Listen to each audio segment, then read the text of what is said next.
And now, Local 5 Sports with Cameron Ezeir. As special as this Lions team has been, same with the Packers. Every time we walk into the locker room, you hear from the defensive players, we believe in what Coach Hafley is preaching. It's a group that's striving off togetherness, and they'll need that against a Lions offense that's humming right now. Here's Ben Helwig with more. Last season, your first NFL game, you said you spent a pretty penny getting your family out to Chicago, a good 30, 40 people. Oh, yeah. I assume that won't be the case in Brazil? No, nobody's going to Brazil. When you think of a 14-year-old athlete, you think of middle school competition, playing every sport under the sun, or even first learning how to play a sport. But for Neenah native Jack Brooks, he's racing well beyond his years. Luke Fickell, he made it very clear post-game that it's all about finding a way, even if the game itself is not fun at times. Well, Wisconsin's goal yesterday, rinse that close win and repeat the result. Maybe also make it a little more fun this time around. I think that the most mind-boggling stat from last night, Churio, became just the second player in MLB history to have a pair of game-tying home runs in the same postseason game. Guess who the other was? Babe Ruth nearly a century ago, back in 1928, and later in the first. Patrick Mahomes, like cookies on Christmas morning. A beauty to Justin Watson, 13-zip KC. But then here come the Steelers, the home squad, early in the second quarter. Russell Wilson, he'll fake the give, eyes the pylon like it's a present, dives, he's in. Back to a one-score ball game, 13-7 at the break. But in half number 2, Kansas City, they got the presents. Pittsburgh received coal. Mahomes to Travis Kelce to ice this one. Mike, earlier in the season, we talked about the success of this team. 34 wins in the regular season, the franchise's most in 7 years. But as you know all too well, the regular season is different from the postseason. So why is this team ready for the playoffs? You know what? I really like the group. After losing 6 consecutive to Eastern Conference opponents, the Bucs, they came to play against Boston today. How about leading by as many as 17 in the first half, while Giannis Antetokounmpo notched his first 40-point game of the season? Kyle, this just feels right, doesn't it? A packed Lambeau Field. Can't get much better than this, and it's quite reminiscent of a game I know you remember all too well, so do Green Bay sports fans. Packers-Bears, early January, Green Bay, a chance to go to the playoffs, and of course they advanced to the postseason. I want to talk about this little memento right here. Sure. Explain to me a little bit about what this is, because your son Trevor and you walked in and you were pretty adamant about keeping this thing on the trophy. Well, there's a tradition that has been started. At number 4, Juke City, down in Oshkosh. Jamon Thompson Shrek out of the scrum, then sends a defender flying. My, oh my, JTS with the moves. JTS, more like juking the ships. You get it, because Manitowoc, they're the ships. Oshkosh North, they roll over Manny. Coming out.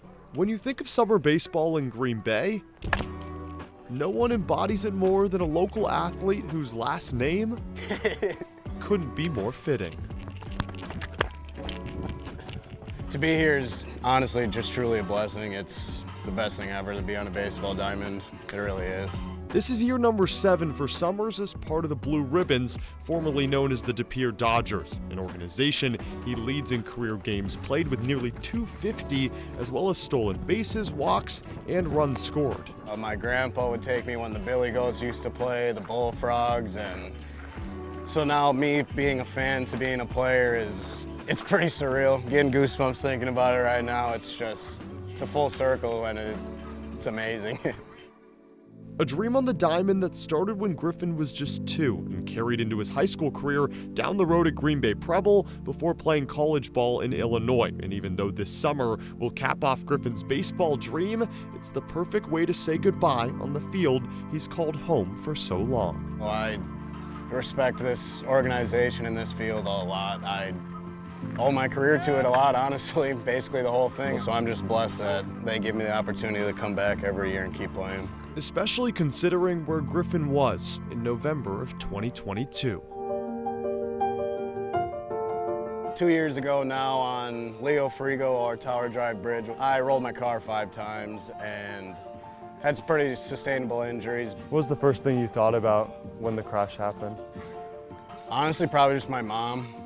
My mom's like my whole world, so first thing was I don't have my phone and I can't tell her, so I was kind of freaking out how she would find out that I'd be dead or alive or where I was, so that was probably my first concern.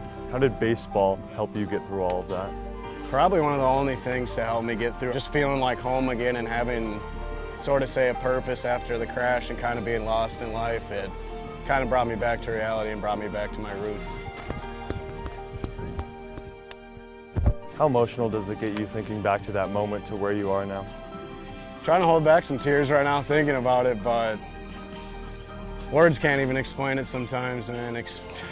After the crash, it's pretty surreal to even be able to, like you said, walk again, let alone swing a bat, catch a ball. Just playing baseball is, sometimes it feels like what I was meant on earth to do at times. Just play baseball and make others happy, you know. Which made Griffin's decision to wear a Blue Ribbons uniform for one final summer an easy one.